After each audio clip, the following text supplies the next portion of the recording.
It is September 15, 2008, and a financial earthquake is shaking the world, with panic breaking out in New York as banking titan Lehman Brothers comes crashing down. Stock markets are flashing in red. But while US President Bush scrambles to rescue the economy across the Pacific Ocean in a quiet Tokyo skyscraper, one man is about to change everything. Facing 8 computer screens, barely eating, speaking, or sleeping for days, while Japan enjoys a public holiday, he knows this week, everything is on the line. Nicknamed Rain Man for his math genius and social awkwardness, he has spent years outsmarting Tokyo's financial elite in ways no one could have imagined. But today, things are different. And while fighting to beat the global markets, this trader will soon awaken a sleeping giant. Because with a single phone call, he would stumble upon a secret, revealing not only the largest scam in the history of mankind, but also a conspiracy so big it stretches from the FBI and FSA to the global financial system itself. And little does he know, the boy who hacked the world economy will soon find himself at the center of it all. $550 trillion worth of assets. It isn't simply criminality here. It looks as if the entire game is rigged from beginning to end.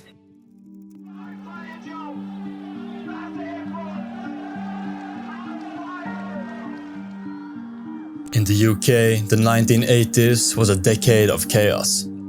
As gas and food prices are running wild, the coal and steel industries are hanging by a thread.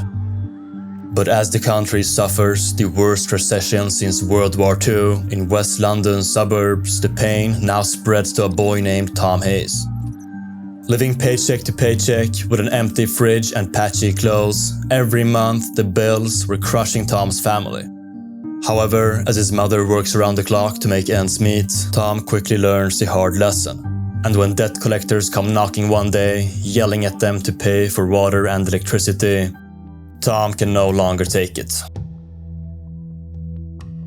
Delivering papers, mowing lawns and shoveling snow, Tom starts working odd jobs.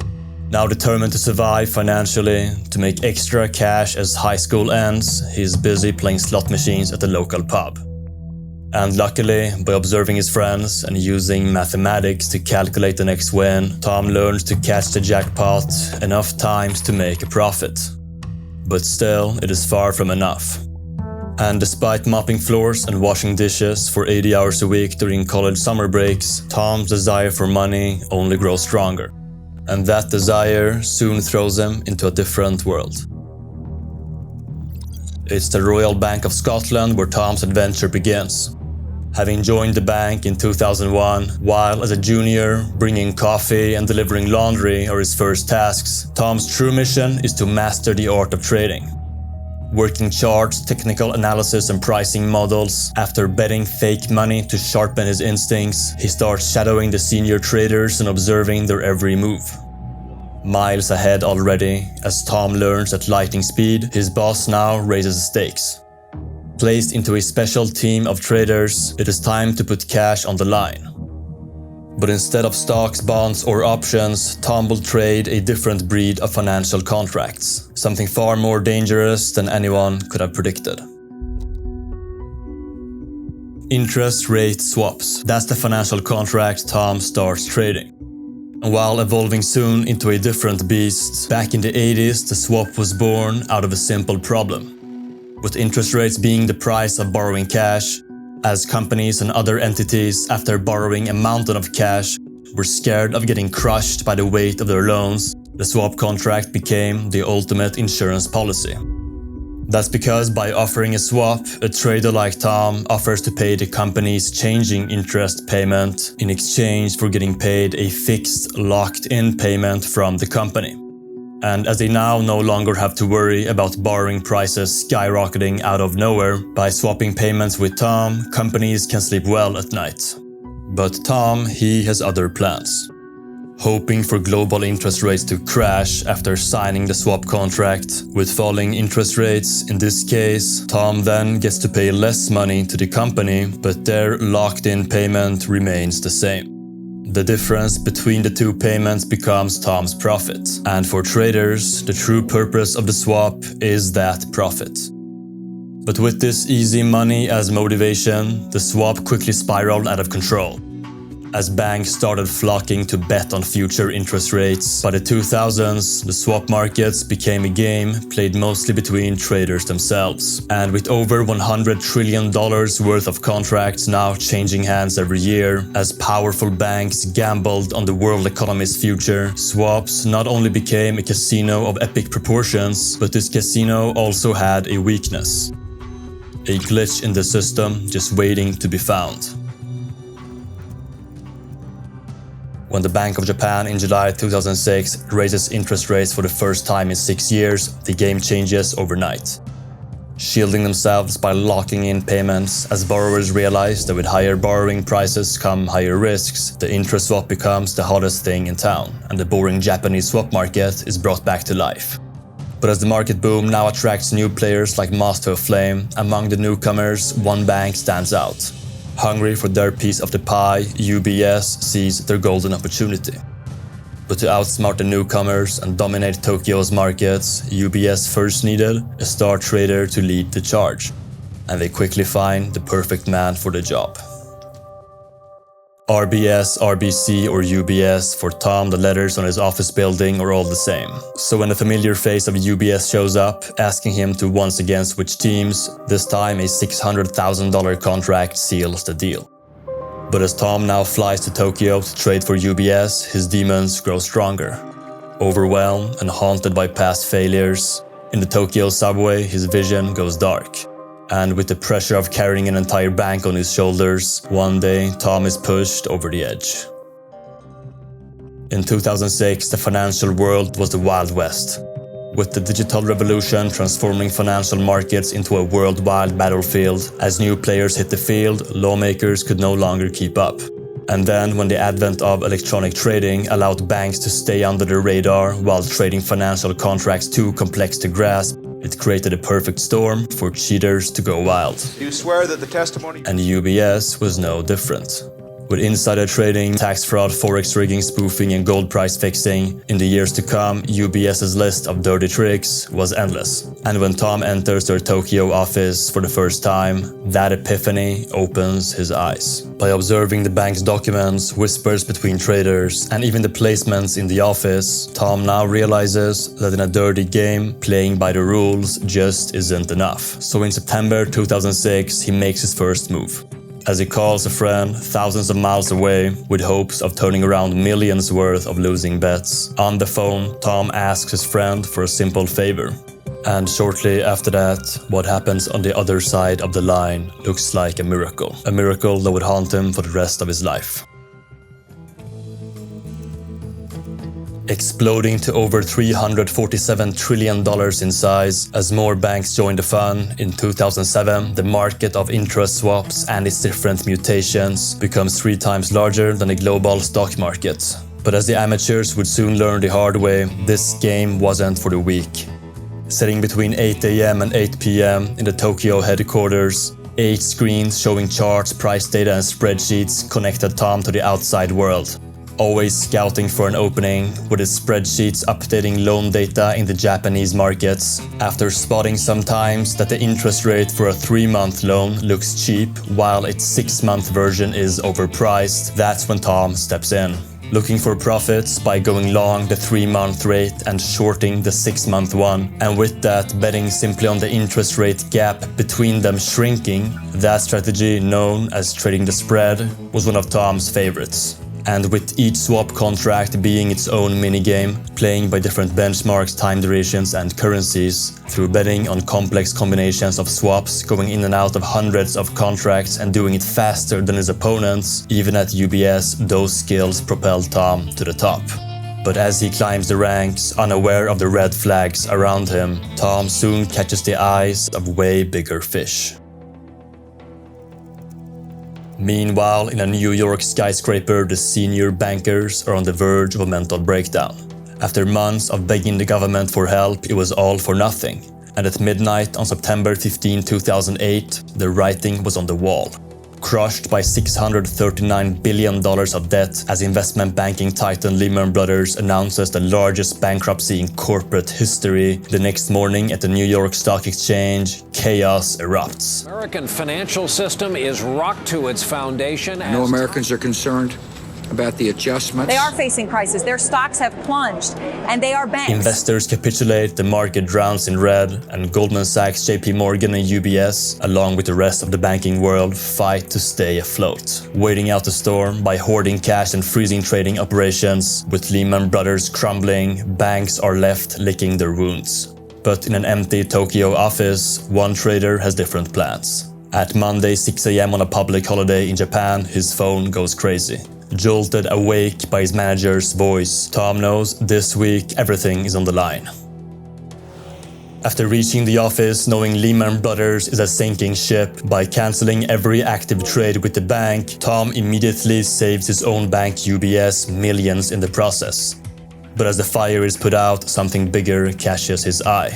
Surrounded by panic, as Wall Street is in turmoil, Tom realizes it is all an illusion. As the market is flooded by sellers, the buyers now have all the power. And just like a bankrupt store, with buyers forcing desperate sellers into bad deals, Japanese swaps are selling at discounts so huge that even the market price tag on Tom's screen is a lie. So to turn that lie into the opportunity of a lifetime, instead of running like the rest, Tom doubles down. Just like buying umbrellas on a sunny day and selling them when it rains, by picking up well over $100 million worth of cheap Japanese swaps, Tom's goal is to sell everything at a profit as the market settles down. But as he tracks his spreadsheets hoping for his gamble to pay off, a horrifying reality hits like a ton of bricks. The real battle was still yet to begin.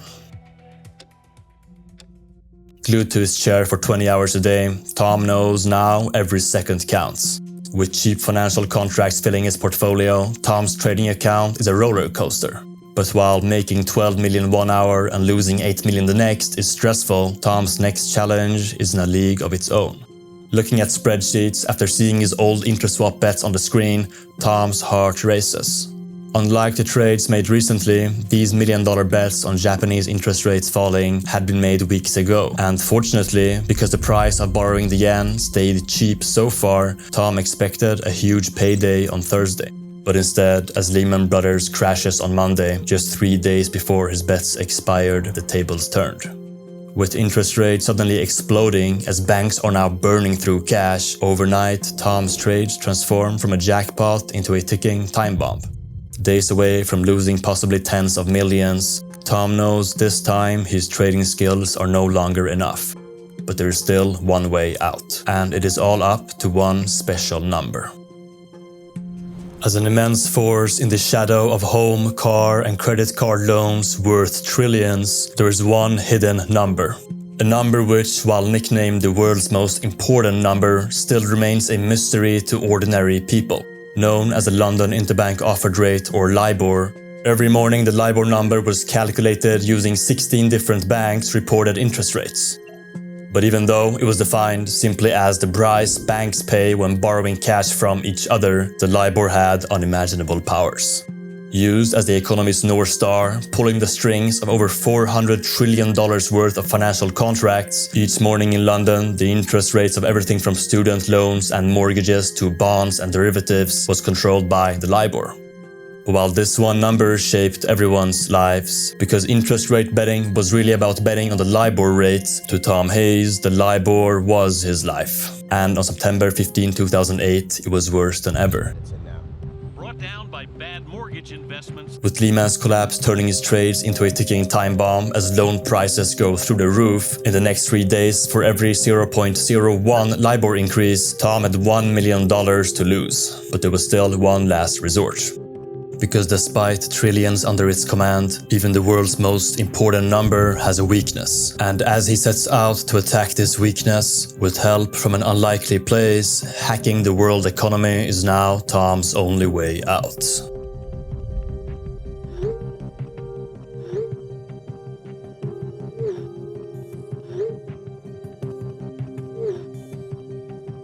Just like a sports bettor gambling on the losing team, as his $1 million bets backfire, stacking the deck is now Tom's last chance. So with the goal of manipulating global markets, Tom's network of friends received a simple order to push down the Japanese yen LIBOR interest rate, hoping to disarm the bomb by keeping interest rates low long enough for his bets to expire in the green. Pushing down the Japanese yen LIBOR for 3 more days was all he needed. But the clock was ticking, and as he works day and night to cheat the economy, finally the moment arrives. Thursday, 9 p.m. in Tokyo, the time has come. Waiting nervously for the yen LIBOR to be announced in London, Tom holds his breath, prepared to lose $1 million for every 1 basis point increase. As soon as the numbers pop up, Tom fixes his eyes on the 6-month LIBOR. With the price of borrowing money on this day exploding for every currency, to his surprise, the LIBOR interest rate was up 4 points for the euro, 5 points for the Swiss franc, 27 for the British pound, and 38 points for the US dollar. But for the only currency Tom cares about, instead of rising, the Japanese yen LIBOR dropped 1 single basis point. Frozen in time against all odds, Japan's interest rates remained the same. And while they also surged over 20 basis points only days later, by then it didn't matter. With the yen interest rate staying low that Thursday, his $1 million bets had expired pain-free. Returning home exhausted as his other bets pay off massively, Tom passes out in his bed, escaping with a fortune. With 2008 coming to an end months later, as Tom and his fiancée celebrate the new year in Las Vegas, the financial crisis reaches its peak. But despite bankruptcies running rampant and millions of jobs getting wiped out, as Tokyo's traders fought for survival, Tom finished 2008 with $89 million in profits. Respected by journalists, friends, and enemies alike, in turbulent times, Tom's market insights were priceless. Unbeatable, with Deutsche Bank, Barclays, and Goldman all tracking him down. As one of the world's best traders, Tom turned heads everywhere. But nothing lasts forever. And little did he know, on the week of Lehman's demise, Tom had stumbled upon the banking world's biggest secret. And by the time he uncovered this secret, it would already be far too late. Scott Peng, he was the first one to notice. While dreaming of being an astronaut as a kid, in April 2008, Scott is a researcher at the bank Citigroup. And as he puts 2 numbers side by side during his research, on this day Scott finds something strange. At first, after looking at the federal funds rate or the bank's cost of borrowing cash from the US central bank, when Scott compares the federal funds rate to the LIBOR or the cost of borrowing cash from other banks, something is off. Just like siblings, the federal funds rate and the LIBOR should move hand in hand. But even though the federal funds rate is climbing rapidly, in the spring of 2008, the LIBOR is frozen in time, barely moving.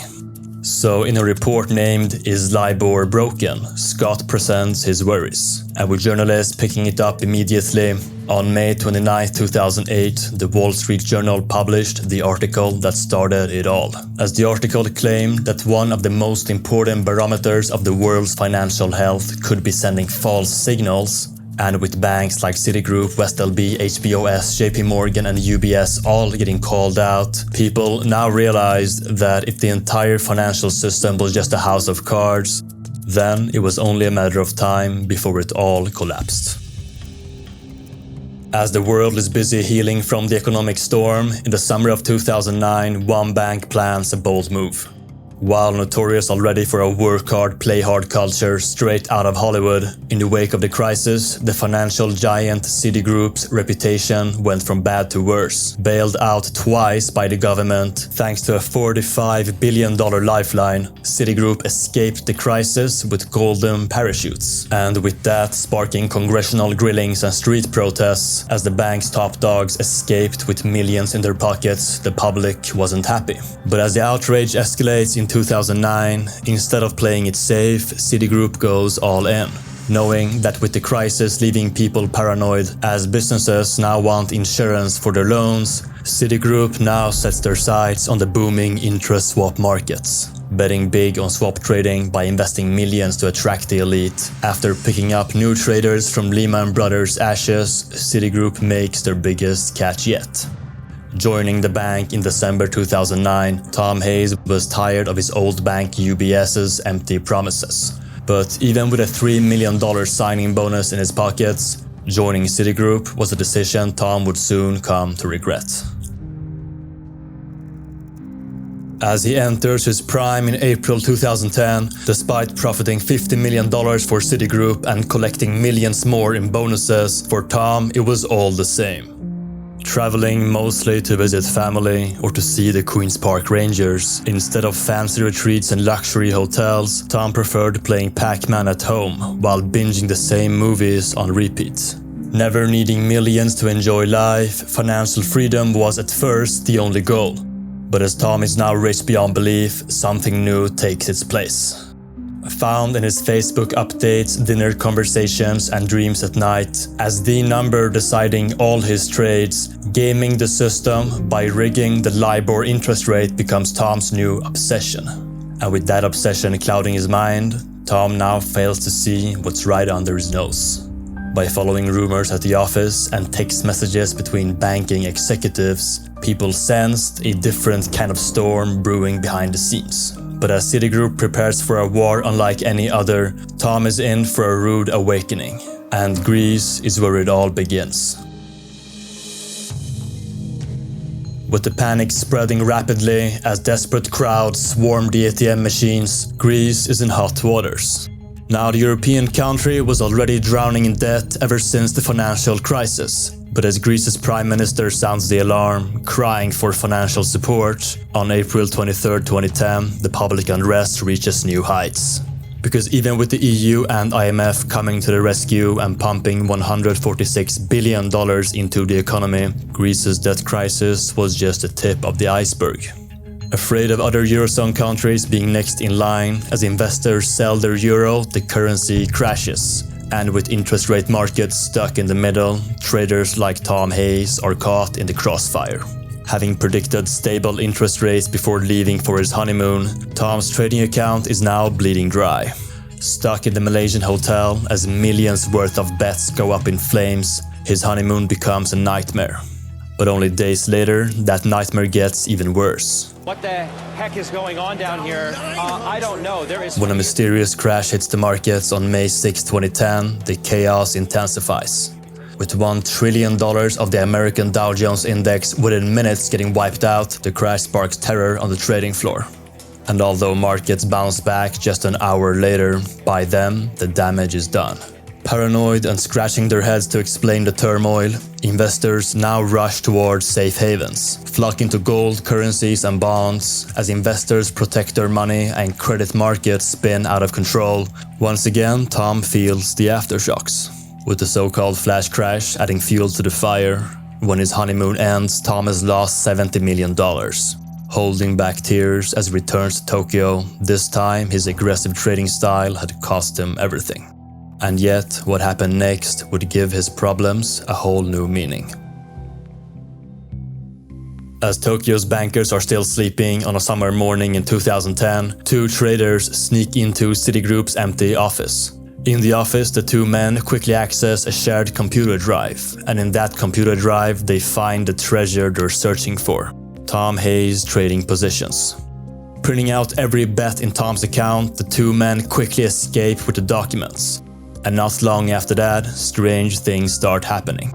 As Tom's secret bets reaches Tokyo's traders, Deutsche Bank strikes first. Handcrafting 5 trades to beat Tom's 5 largest gambles, Deutsche Bank reading his hand was bad enough. But then, one by one, Tokyo's banks joined the fray, joining forces to drag the market in their favor, with trading being a tug-of-war between buyers and sellers. As enough traders take the opposite side of his bets, it leaves Tom with no other choice but to fold. By forcing him to cut his losses while they make a killing, Tom's enemies now get their long-awaited revenge on the Japanese market's biggest player. But when the dust settles, their strategy had unexpected consequences. Crushed and humiliated after suffering the worst losing streak of his life, Tom spirals down. In his mind, playing dirty was now the only way out. But as Tom calls up his friends to ask for help, this time the answer on the other side of the line leaves him confused. Still unable to take their hint, as his words reach the wrong ears, Tom's fate is already sealed. It was months earlier in Washington, D.C., where a new discovery changed everything. You see, until that day, investigating interest rate cheating was an uphill battle, with banks, due to the lack of evidence, ignoring their emails, and as UK authorities were slowing things down even more, for the Americans, gathering even the basic facts was a headache.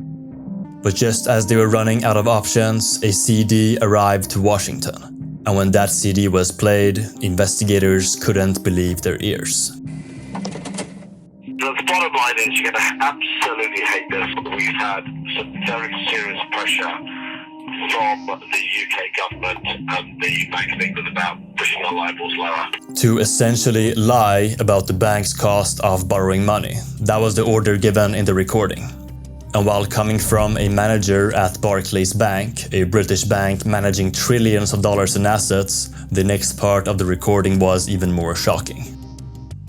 Okay, so I'll put below a realistic level where I think I can get money. Absolutely. The fact of the matter is that you've got the Bank of England, all sorts of people involved in the whole thing. Moving swiftly as the recording ended, having found out that one of the UK's oldest banks, Barclays, was not only cheating interest rates for personal profits, but also doing it on orders from the Bank of England itself, the investigation now sparked into overdrive. But even as the CFTC, DOJ, SEC, and FBI launched their attack, their target was one step ahead. I have felt as though perhaps I'm being accused of doing something wrong, and if it's the case, I am not sure exactly what I'm being accused of. That's what Tom writes in an email on August 20th, 2010. But after sending the email to Citigroup, he is met with radio silence. Desperate and confused, for Tom, the strange events first began a month ago, when, as he left the office one day, security guards seized his documents. But then, as he opened the trading programs on his computer, error messages started popping up. And finally, with his password no longer working when accessing Citigroup's websites, it was clear that something was wrong. On September 6, 2010, it all made sense. Tapped on the shoulder on 11 a.m. that day, as Tom is taken into a meeting room among the HR people, lawyers, managers, and banking executives waiting in that room, one of them hands him a letter. And with that letter, Tom's worst suspicions come true. After an internal investigation, Tom is caught manipulating the Japanese markets, and as a result has to be fired from Citigroup immediately. That's what the letter said, allowing Tom to keep his $5 million in bonuses in return for him leaving the bank quietly. That was Citigroup's ultimate offer. Defeated at last, as Tom takes Citigroup's offer and leaves Tokyo for the last time, his life felt empty. But as he moves on, with the real reason behind Citigroup firing him remaining a mystery, the ultimate trial was just around the corner. The second that CD reached Washington, the British bank Barclays had their back against the wall. And with more documents, chats, and secret recordings now being found, 2 years later, Barclays, cornered by evidence, buckles under the pressure. Admitting to manipulating interest rates for personal profits, on June 27, 2012, Barclays agrees to a settlement, making a deal where, in return for coming clean and paying a record $450 million to the government, the bank no longer faces justice in court. But while in the government's eyes, Barclays' hands are now washed clean, not everybody is that forgiving.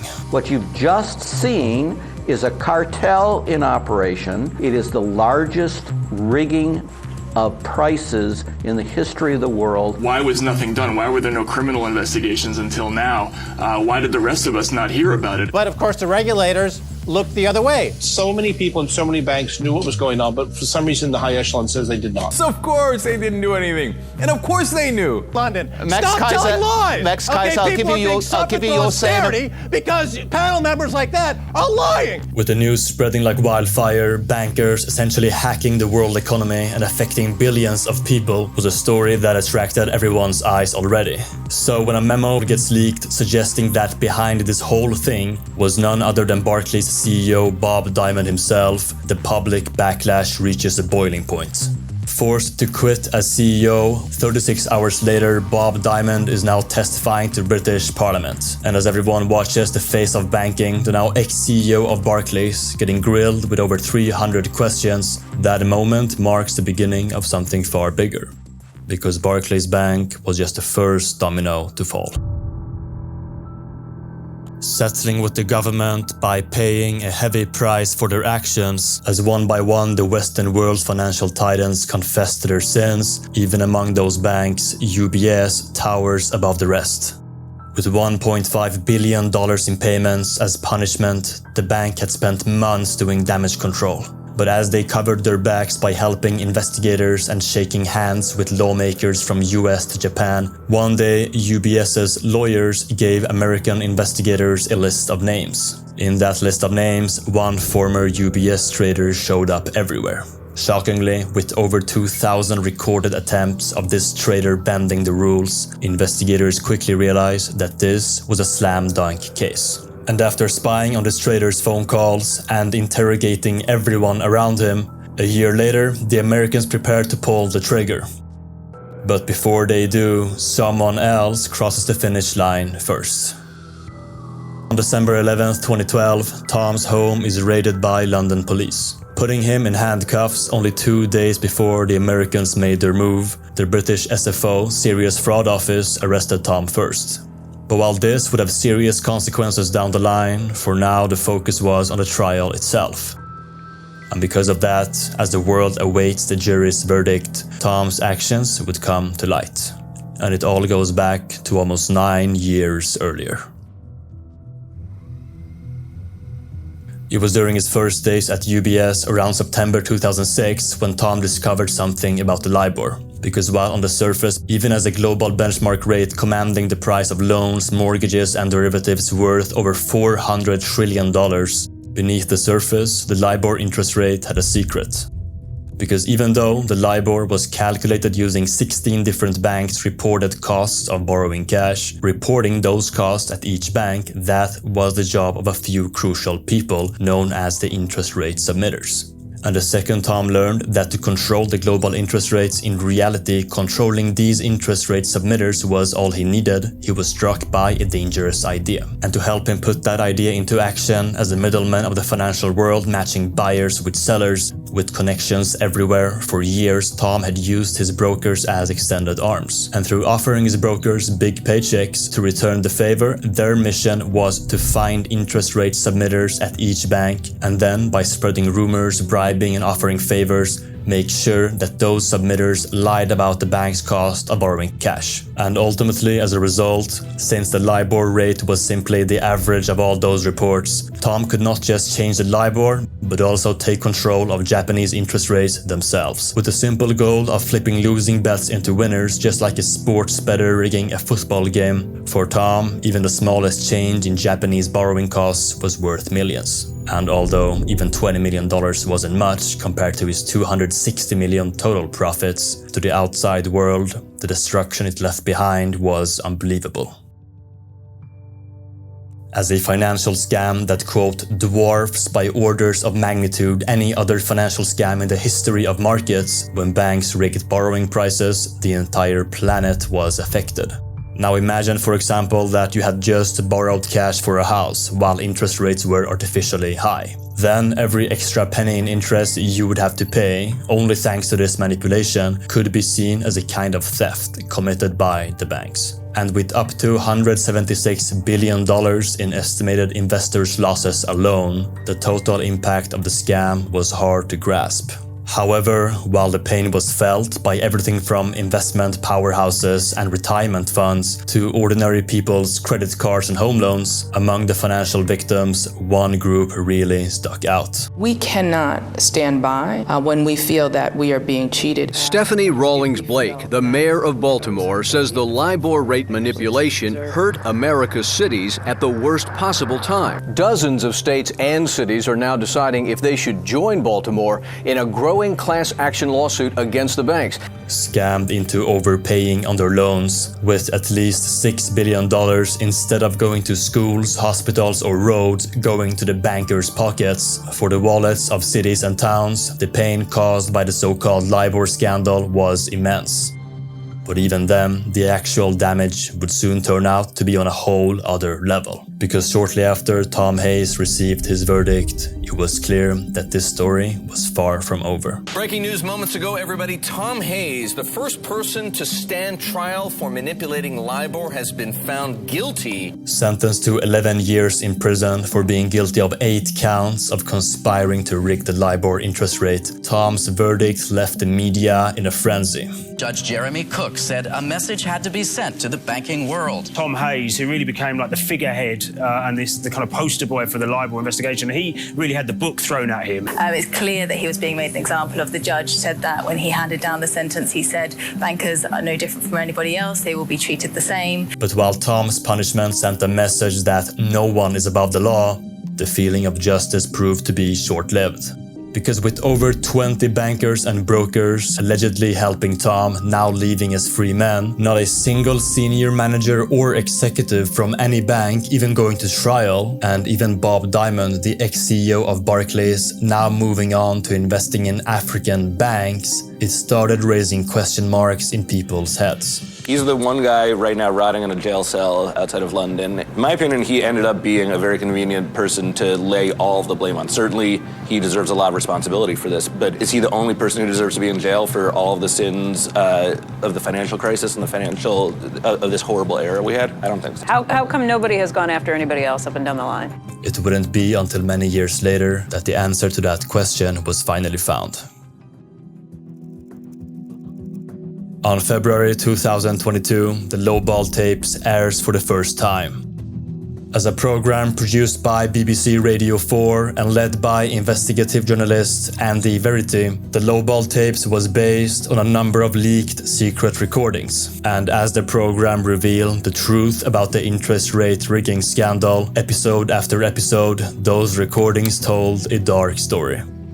Firstly, showing that even after sounding the alarm and warning the Federal Reserve about interest rate cheating, Barclays trader Peter Johnson was first ignored and then imprisoned for doing the same thing on an individual level 9 years later. But even worse, the leaks also showed that not only were the jail traders actually acting on orders from their managers, but that the final order came all the way from the top, from the central banks themselves. And that by pressuring banks like Barclays, UBS and Citigroup to falsely report cheaper prices of borrowing money in an attempt to calm the economy during the financial crisis, England, France, Italy, Spain and the US central banks allegedly did the same thing that traders were imprisoned for. But maybe worst of all, as the leaked recordings reveal, that ever since November 2010, the FBI and UK financial regulators knew about this but chose to keep it secret from Parliament, Congress and the public. Now with all those claims put together, the Lowball Tapes painted the picture of one of the biggest cover-ups in history. So by March 2022, the tables had turned. Suddenly, the media started calling Tom the fall guy, referring to the jail traders as scapegoats and their punishment as an egregious miscarriage of justice. Until finally, as the narrative shifts, the court makes an unexpected decision. Now viewed as a broken system, by 2024, the London interbank offered rate LIBOR benchmark takes its last breaths.